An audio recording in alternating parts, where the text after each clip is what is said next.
It began on a day the sky wouldn't stop crying. Rain hammered the glass, turning the world beyond my apartment into a smear of gray. I sat at my desk, cursor blinking on an empty page, when my inbox chimed. A new real estate alert. Normally, I'd ignore it, but something in the subject line, historic Victorian estate, immediate possession, snared my attention like a hook. I clicked. The screen filled with images of a sprawling mansion, 3 stories high, its silhouette sharp against a veil of fog. 5 bedrooms, 10 acres of land, and the price? Impossibly low. Too low. A whisper of caution stirred, but I smothered it beneath a surge of reckless hope. For weeks, I'd been hunting for a quiet place to write, an escape from the city's noise. And this house, this silent, waiting house, felt like destiny calling through the rain. The images loaded slowly, as if reluctant to reveal too much. The first photo nearly stole my breath. A Victorian giant crouched in mist, its gables crowned with intricate woodwork, its porch curling around like a skeletal embrace. Time had gnawed at it. The paint flaked, the shutters sagged, but the bones of beauty still gleamed through the ruin. It looked less like a home and more like a secret. I leaned closer, drinking in the details. The hollow windows, the way the fog curled at its feet like worshippers at an altar. There was a heaviness to it, a gravity that pulled at the mind, promising sanctuary or something darker. Common sense whispered, "Why is it so cheap? Why hasn't anyone claimed it?" But desire drowned reason. I imagined myself inside, ink flowing across paper, while wind moaned at the eaves. It felt inevitable. And that was the first mistake. The next day, I packed a bag and drove. The highway unspooled into farmland, then bled into forest, the trees crowding closer until they knitted into a tunnel of branches overhead. Fog clung to the earth like spilled milk. My GPS flickered, then died, leaving me alone with the hiss of tires and the slow throb of unease blooming in my chest. Civilization peeled away, mile by mile, replaced by something older, quieter, a silence that didn't feel empty, but watchful.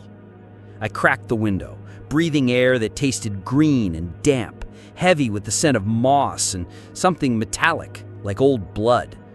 When the trees finally broke, I saw it across the valley floor, its silhouette carved against the ashen sky. The Maddox house. My heart stuttered. It looked smaller than in the photos, yet more imposing, like the land itself had birthed it and now wanted it back. It stood alone, a gray titan frozen mid-breath, its windows gaping like dead eyes. Ivy coiled up its sides in strangling embraces, while the porch sagged like tired bones. The sky crouched low, swollen with storm clouds that turned the house into a silhouette etched in bruises. I killed the engine and sat there, hands clenched around the steering wheel, listening to the engine tick in the silence. No birds sang, no wind stirred. Even the mist seemed to hold its breath. I told myself it was perfect, a fixer-upper with character, nothing more. But something in my bones recoiled, some deep animal instinct rasping, "Leave!" Instead, I stepped out, boots sinking into wet gravel, the sound too loud, too sharp in the crushing hush. The house loomed larger now, its presence pressing against my skin like a hand, and God help me, I felt it watching.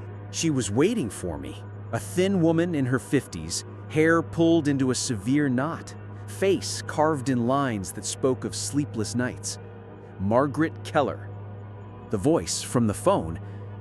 She smiled when I approached, but it didn't reach her eyes. "Beautiful day for a showing," she said, her gaze never touching the house behind me. When I asked if she'd come inside, her smile faltered like a curtain in the wind. "I've shown it enough times," she murmured. "I can guide you from here." The way she said, "from here," standing stiff at the edge of the driveway like a soldier who knew where the landmines were, it made something cold uncoil in my gut. But I brushed it off. If anything, the thought of exploring alone thrilled me. I told myself I wanted solitude.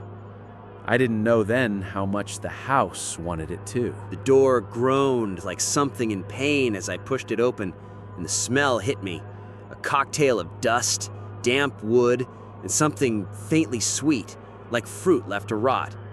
The foyer opened wide, swallowing the light. Shadows clung to corners like spider silk. A staircase curled upward, its railing dulled to the color of old bones, its steps sighing beneath the weight of my boots. Wallpaper hung in curling strips, peeling like dead skin from the walls. My footsteps echoed, lonely and wrong, a trespass against the hush that ruled here. And yet, beneath the decay, I felt beauty. Grand, defiant beauty in exile. The kind of beauty that begs to be loved again. It needed work, yes, a lifetime of it. But I could see it. Fires glowing in the hearth, words blooming on paper in the silence. I thought I'd found a home. God, how wrong I was. The parlor lay to my right, a mausoleum of forgotten elegance. Furniture crouched under yellowed sheets, like ghosts awaiting resurrection. A chandelier, thick with cobwebs, dangled like a broken limb from the ceiling. Sunlight filtered through grime-streaked windows, slicing the gloom into pale ribbons. My footsteps stirred motes of dust that drifted like tiny souls in the air. I stood in the center of the room, straining to hear something, anything, beyond the rasp of my own breath. But the silence pressed close, thick and velvet, smothering thought. I should have left then, should have turned and walked back into the honest light of day. Instead, I lingered, fingers brushing the edge of a shrouded armchair, imagining the voices that once filled this space. Laughter, secrets, promises, and beneath it all, something else. Something that never left. The library drew me like gravity. A vast, echoing chamber lined with shelves stripped bare, as if someone had stolen the soul from its bones. The fireplace crouched cold and black, its maw choked with ashes long dead. My boots thudded against warped floorboards that groaned like sleepers roused from uneasy dreams. In the silence, I could almost hear the ghosts of turning pages, the whisper of inked words longing to speak again. I walked slow, fingertips grazing the naked shelves, imagining them crammed with books, with stories that outlived their makers. This was why I'd come, for silence like this, heavy enough to drown the world. But even as I breathed it in, something stirred in that hush, a weight behind the walls, patient and listening. A thought slid cold along my spine. Maybe the silence wasn't empty at all. Upstairs, the master bedroom waited like a throne room in exile. A massive four-poster bed loomed in the center, its canopy sagging like a shroud. Curtains hung limp and stained, framing windows that stared blankly into the gray afternoon. The air was thick, tasting of dust and something older, something sweet, like rot kissed with perfume. I stepped inside, the floor groaning underfoot, and for a moment, the weight of years pressed down so hard it stole my breath. This was a room that had watched love bloom and rot, watched secrets bloom like mold in the dark. My fingers traced the bedpost, skin crawling at the chill locked in the wood. The house felt awake now, pulsing faintly around me like a great beast dreaming in its lair. And I had walked willingly into its heart. The sale closed in a blur. Papers signed, keys handed over with hands that trembled. Not mine, but the attorney's. A twitchy man who checked his watch more than my questions. There was one odd thing. A non-disclosure agreement slid across the table with a brittle smile. "Standard procedure," he muttered, eyes skittering away. The family valued privacy. I didn't press. I should have. I signed without thinking, scrawling my name across promises I didn't understand. A week later, the house was mine.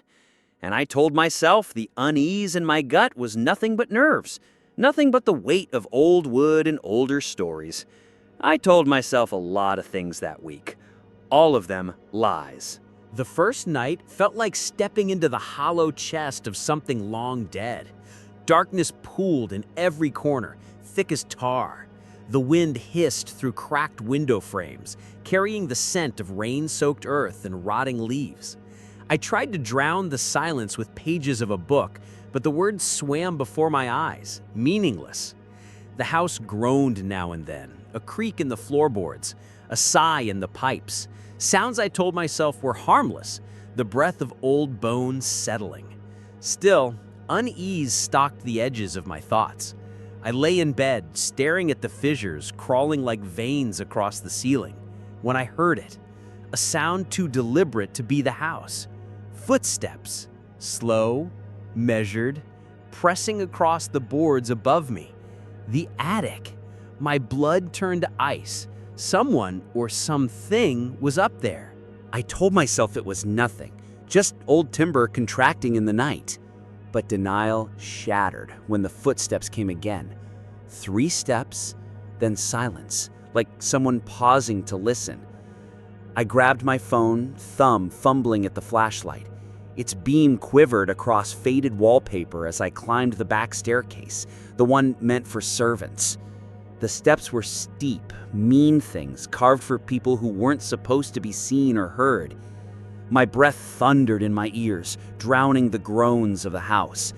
Every shadow looked like a crouching figure, every whisper of wind a voice curling too close. The higher I climbed, the colder it grew, the air thickening with a smell I couldn't name. Earthy, sweet, like fruit left to rot. When I reached the landing, I froze. The attic ladder dangled down, its mouth yawning black. I knew I hadn't left it that way. I stood at the base of that ladder, staring into the void above. My phone's light cut a feeble tunnel into the dark, catching on heaps of forgotten things. Trunks, broken chairs, and picture frames stacked like bones. The air tasted stale, metallic, and wrong. Every instinct screamed to turn back, to seal the hatch and pretend I'd never seen it. Instead, like a fool, I climbed. Each rung groaned like a dying thing beneath my feet. My head breached the attic, and the cold hit me, a stagnant chill that crawled under my skin. The room stretched wide, low rafters hunched like shoulders. Nothing moved, nothing breathed. But as I swung the light across the space, something snagged my gut. At the far wall, half buried behind debris, a door, newer than the rest, its frame raw and pale against the rot, and bound in iron, locked with a heavy, rusted padlock. I moved closer, the floorboards moaning like protest beneath my boots. The door was plain, too plain, its surface raw, stripped of the ornamentation draped across the rest of this grand, decaying house. But what snagged my breath was the padlock. Thick, old, its metal scabbed in rust like dried blood. Chains coiled tight around the handle, biting deep into splintered wood, as though whatever lay beyond wasn't meant to come out, or perhaps wasn't meant to be found. I touched the lock, and the chill shot through my skin like ice water sluicing into my bones. It didn't feel like metal. It felt wrong. Wrong in a way language can't carry. My heart banged against my ribs like fists on a coffin lid. I turned to leave, to retreat back into the illusion of safety. But deep in the dark, something whispered. A sound dry as paper. Almost a name. I fled the attic, the darkness clinging to my back like wet cloth. But escape was an illusion. By morning, curiosity was gnawing at me, sharp and merciless. I wandered the grounds, telling myself I needed air, light, distance. The garden lay strangled beneath decades of neglect. Stone paths fractured and overrun by weeds, statues warped with moss, their faces melted into blank masks. The air hung heavy, thick with the perfume of rot and wild roses. My boots whispered across broken gravel, drawing me deeper, past fountains long dry, past iron benches where no one had sat in half a century. And then I saw it, a gap in the trees, a path veined through the underbrush like a scar. Something in me wanted to turn back, but something else, the same hunger that brought me here, pushed me on, down that path, toward what waited in the woods. The path wound like a vein through the woods, veiled in mist so thick it seemed to breathe. Branches clawed overhead, knitting into a canopy that strangled the sky. Each step sank into soil spongy with rot, the air swollen with damp and the sickly sweet stench of decay. The silence here was a living thing, pressing against my ears until I could hear nothing but the grind of my own pulse. 10 minutes in, I reached the clearing, and there it stood, a stone structure crouched like a beast in chains. Its surface was scabbed with moss, its door sealed by an iron gate bent with rust. A crypt. Maddox, 1887. The name carved in letters eroded but unbroken. My breath steamed in the cold as I peered inside, but the dark swallowed everything. Then something glinted at my feet, half buried in the mulch. A silver shape, slick with tarnish. A pocket watch. I crouched and pried it loose from the earth, wiping rot from its skin. A pocket watch, its case etched with curling vines, its hands frozen at an impossible hour. I thumbed it open, expecting the hollow tick of time long dead. Instead, an inscription stared back at me, carved in delicate script. To M, some debts can never be paid. Some secrets must remain buried. SWL. The letters crawled cold across my thoughts like spiders. M. Edmund Maddox. SWL. A name unknown but already tasting of dread. I slipped the watch into my pocket, its weight settling like a stone in deep water. I told myself I'd research later, find the story, peel it clean of mystery. But as I turned back toward the house, the trees whispered in a language older than wind, and the mist closed like a fist around my throat. Back at the house, the attic door yawned like a wound, pulling me in. The lock broke easy beneath my bolt cutters, snapping like brittle bone. Beyond it lay a narrow chamber lined with shelves, and on those shelves, dozens of journals, their spines cracked, their leather skins bleeding dust. I took one, its cover bruised with years, its title carved in ink like a gravestone, 1887. Inside, words bloomed in an elegant hand, curling with pride and love. Built the house for Lillian and our son Thomas, a home to outlive us all. Page after page sang of triumph and devotion, until the song soured. The entries grew jagged, haunted by phrases that gnawed like teeth. The arrangement, our obligation, the price we pay. The last line, scrawled across December 21st, 1887, strangled my breath. It is done. God forgive us. I devoured the pages, each one rotting away a little more of the world I thought I knew. Decades unfurled through trembling hands. In 1921, Thomas Maddox wrote, "Father never spoke of the arrangement, but he made me swear to keep it. I know now what he meant. The boundary must never fail." Then William in 43, "Langford assures me the payments suffice, but I feel them at the edge of the trees." And then Richard, the last, his words curdled into madness. "The price has grown. It wants more, always more. Scratching at the windows last night, on the 3rd floor. How is that possible?" His final entry clawed the page with terror. April 17th, 1972. God help us all. After that, silence. 50 years of silence waiting like teeth behind a smile. And now, the house had me in its jaws. A crash split the stillness like a gunshot. I dropped the journal and bolted down the attic stairs, heart thundering in my throat. The kitchen glared under weak light, its shadows long and mean. A cabinet hung open, its hinges whining as it swayed.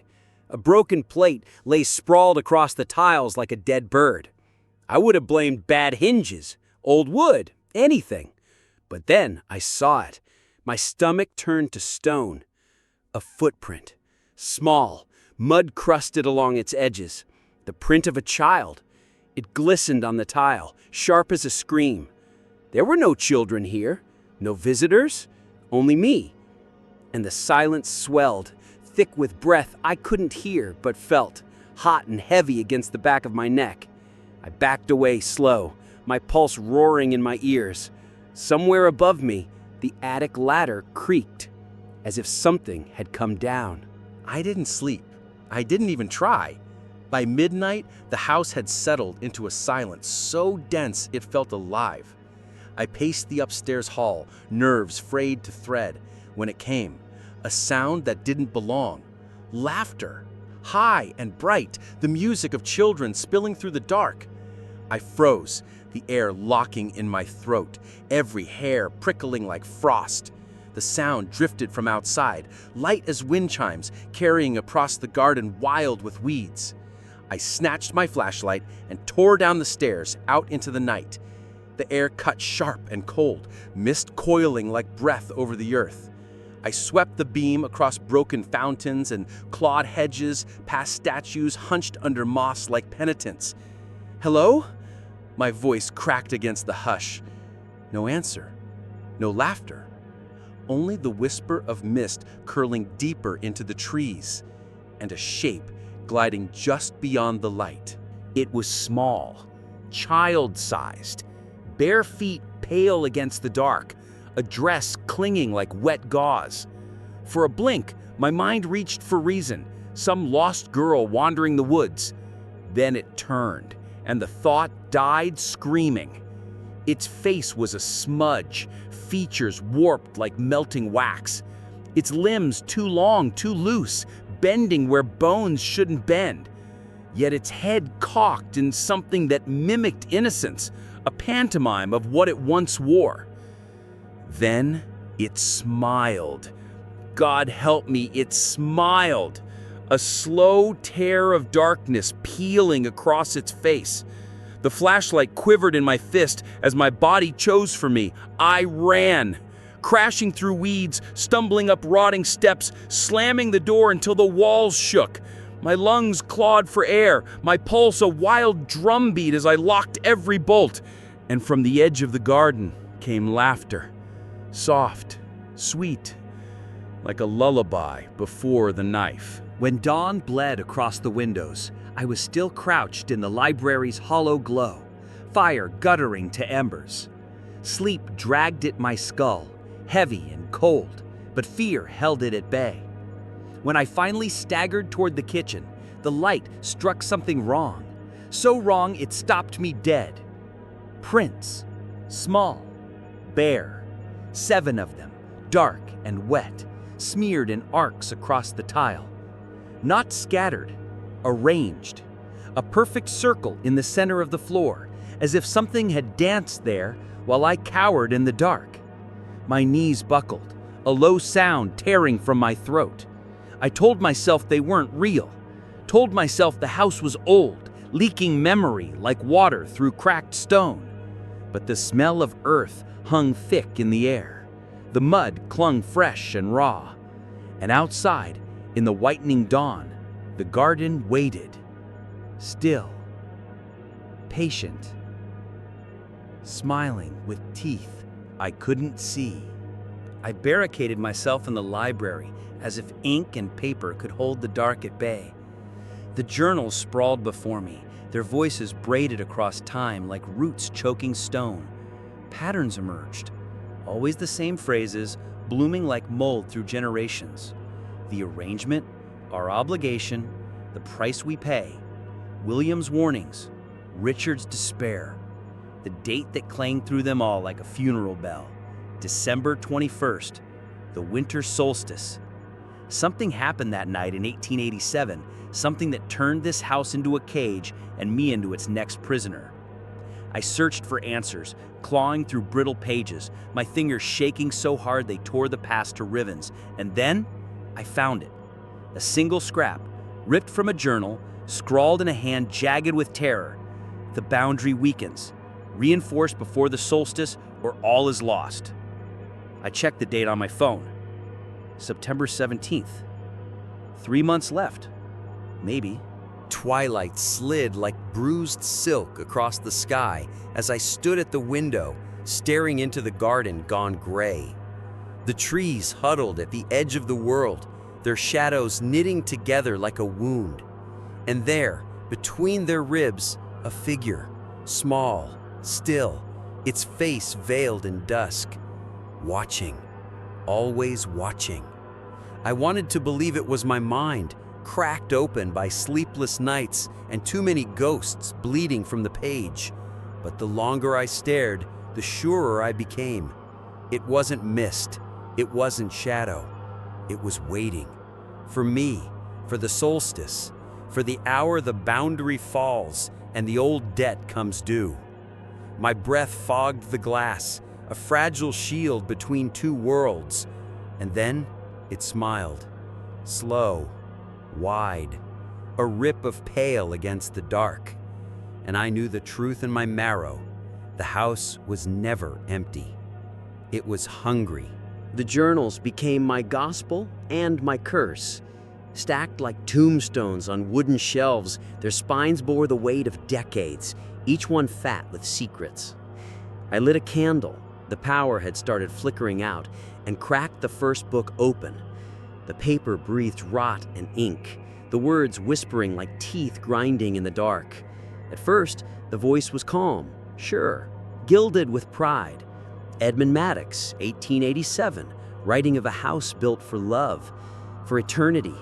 Page after page bloomed with plans for gardens, for music rooms, for sons yet unborn. Until December came, and the language soured like milk. Phrases jagged and frantic began to sprout. The arrangement, the obligation, the price we pay. Each line curled tighter, like a noose cinching the throat of reason. And then the last entry hissed from the shadows.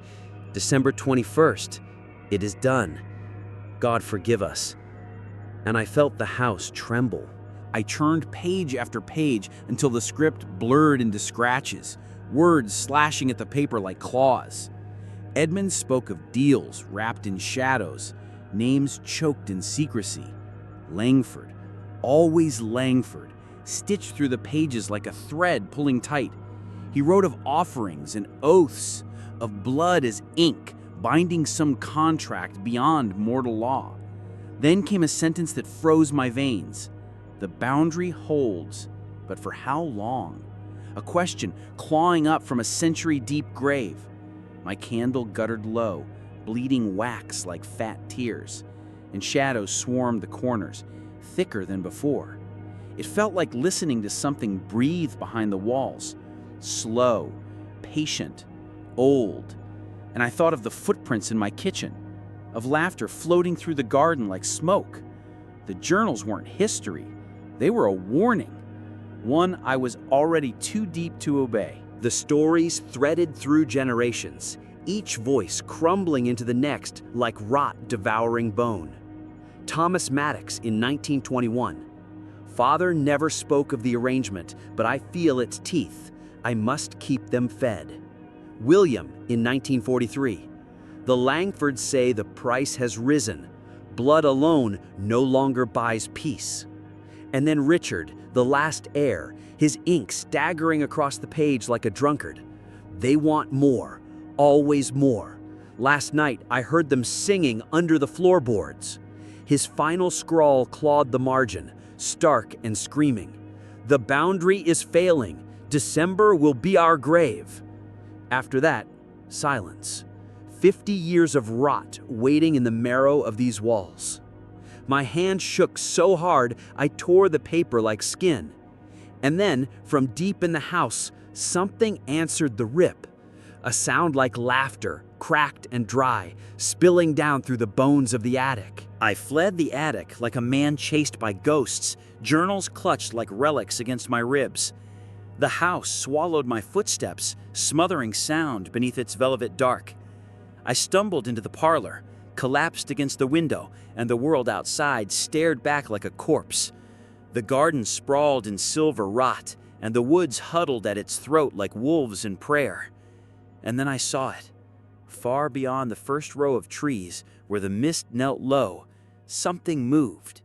Small, still, watching. My heart jackhammered, trying to claw free. I killed the light, crouched low, held my breath until the walls groaned with it. For long minutes, nothing stirred but the pulse screaming in my skull. Then, its head tilted, a slow, sick hinge of bones, and a grin carved pale as ivory tore the dark. I let the curtain fall, but behind my ribs, something whispered, "Too late." By dawn, I was drunk on dread and desperation.